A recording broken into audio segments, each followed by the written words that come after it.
നമ്മൾ എവിടെയെങ്കിലുമൊക്കെ പോയി വൈകി വീട്ടിലേക്ക് വന്നു കഴിയുമ്പോൾ ഒഴിച്ചുകറി ഒന്നും ചോറിന്റെ കൂടെ ഇല്ലെങ്കിൽ നമുക്ക് പെട്ടെന്ന് വളരെ എളുപ്പത്തിൽ ഒരു പരിപ്പ് പോലും ചേർക്കാതെ ഉണ്ടാക്കിയെടുക്കാൻ പറ്റുന്ന, വളരെ എളുപ്പത്തിൽ ഉണ്ടാക്കിയെടുക്കാൻ പറ്റുന്ന ഒരു ഒഴിച്ചുകറിയാണ് ഇത്. പരിപ്പ് ചേർത്തില്ല എന്ന് കരുതി അങ്ങനെ മോശമൊന്നുമല്ല, നല്ല അടിപൊളി കറിയാണ്. ഇതൊന്നും ഉണ്ടാക്കി നോക്കണം എല്ലാവരും. ഇതിനു വേണ്ടിയിട്ട് നമുക്ക് ആവശ്യമുള്ളത് ഉരുളക്കിഴങ്ങും തക്കാളിയും സവാളയുമാണ് ഏറ്റവും പ്രധാനമായിട്ട്.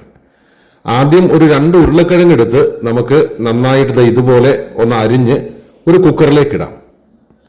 അതുപോലെ തന്നെ ഒരു തക്കാളി എടുത്ത് തക്കാളിയും അതുപോലെ തന്നെ അരിഞ്ഞ് നമുക്ക് ആ കുക്കറിലേക്ക് ഇട്ട് കൊടുക്കാം. അതിനുശേഷം നമുക്ക് ഒരു 2 സവാള അല്പം കട്ടി കൂട്ടി അരിഞ്ഞ് ഇതുപോലെ അല്പം കട്ടി കൂട്ടി അരിഞ്ഞ് ഈ കുക്കറിലേക്ക് ഇട്ട് കൊടുക്കാം. ഇനി ഒരു 2-3 പച്ചമുളക് ഇതുപോലെ ഒന്ന് കീറി അതും ആ കുക്കറിലേക്ക് ഇട്ട് കൊടുക്കാം. ഈ കീറുമ്പോൾ ഒരു കാര്യം ശ്രദ്ധിക്കണം, കൈ മുറിയാതെ നോക്കണം. ഇനി നമുക്കതിന് പാകത്തിന് അതിലേക്ക് ഉപ്പും ഒരു കുറച്ച് മഞ്ഞൾപ്പൊടിയും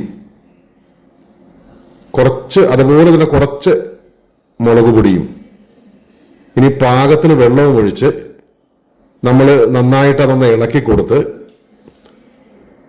ഒന്ന് അടച്ചു വെച്ച് നമുക്ക് അത് വേവിക്കുവാനായിട്ട് നമുക്ക് വെക്കാം. ഇനി ഒരു മിക്സിയുടെ ജാറെടുത്ത് ജാറിലേക്ക് ഒരു 3 പിടി തേങ്ങ ചിരകിയത് അതിലേക്ക് ഇട്ട് കൊടുക്കാം. ഇനി കുറച്ച് നല്ല ജീരകം അതുകൂടി മിക്സിയുടെ ജാറിലേക്ക് ഇട്ട് കൊടുത്ത് അത് അടച്ച് അത് നന്നായിട്ടൊന്ന് അരച്ചെടുക്കാം. അപ്പോഴേക്കും നമ്മുടെ ഉരുളക്കിഴങ്ങും തക്കാളിയൊക്കെ വെന്ത് കഴിഞ്ഞു. കണ്ടോ, കറി കാണാൻ തന്നെ എന്തൊരു രസാന്ന് നോക്കി. ഇനി നമ്മൾ ഈ അരച്ചു വെച്ചിരിക്കുന്ന തേങ്ങ അതിലേക്ക് ചേർത്ത് കൊടുക്കാം.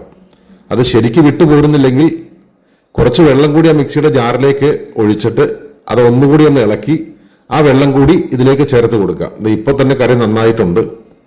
ഇനി ഒരു പാനിലേക്ക് എണ്ണ ഒഴിച്ച്, ഇത്ര എണ്ണ വേണ്ട കേട്ടോ, ഇത് എണ്ണ ഇത്തിരി കൂടിപ്പോയെന്ന് തോന്നുന്നു. പാനിലേക്ക് എണ്ണ ഒഴിച്ച് അതിൽ കടുകിട്ട് പൊട്ടിച്ച് ഒരു 5 വറ്റൽമുളക്, ആ വറ്റൽമുളക് കണ്ടോ, നല്ല ഉണ്ട വറ്റൽമുളകാ. ഇത് മേടിക്കുവാനായിട്ട് കുറെ പാടുപെട്ടു ഞാൻ. പിന്നെ കുറച്ച് കറിവേപ്പില അതുകൂടി നന്നായിട്ടൊന്ന് വഴറ്റിയെടുക്കാം. വഴറ്റാൻ സമയമില്ലാത്തതുകൊണ്ടാണ്, അല്ലാതെ എടുത്തുകൊണ്ട് ഓടുന്നതല്ല, ഒന്ന് ഇളക്കി കൊടുക്കുന്നതാണ്. ഇനി അതുകൂടെ നമ്മുടെ ഈ കറിയിലേക്ക് ചേർത്ത് കൊടുക്കാം. വാവ്, ഇനി നന്നായിട്ടൊന്ന് ഇളക്കിയെടുത്താൽ ഏത് പരിപ്പ് കറിയെയും വെല്ലുന്ന, പരിപ്പ് വെച്ചിട്ടുള്ള ഏത് കറിയെയും വെല്ലുന്ന അടിപൊളി രുചിയിൽ നമ്മുടെ ഈ ഉരുളക്കിഴങ്ങും തക്കാളിയും കറി അടിപൊളിയാണ്. ഇത് ചോറിലേക്ക് ഒഴിച്ച് കഴിച്ചു കഴിഞ്ഞാൽ കണ്ടോ, ആ ചോറുമായിട്ട് കൂട്ടിക്കുഴച്ചൊന്ന് കഴിച്ചു കഴിഞ്ഞാൽ സംഭവം അടിപൊളിയാട്ടോ.